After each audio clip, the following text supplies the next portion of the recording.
هلو، السلام عليكم ورحمة الله وبركاته. حيا الله المتابعين الأعزاء. البعض يفكر بطريقة غير منطقية وغير عقلانية ويطرح أسئلة لا معنى لها وتعتبر من أنواع الخزعبلات، لكن البعض الآخر يعتبرها نوع من الفضول والتغريد خارج السرب. وبالعكس، هذه فطرة فطر الله سبحانه وتعالى عليها الإنسان ليفكر ويعقل ويتفكر.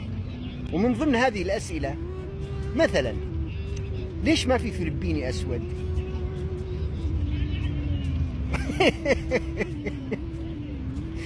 لا معليش، طيب أوكي، سؤال ثاني. الشماغ ليش أحمر وأبيض؟ ليش ما في ألوان أخرى؟ إيش الظلم هذا؟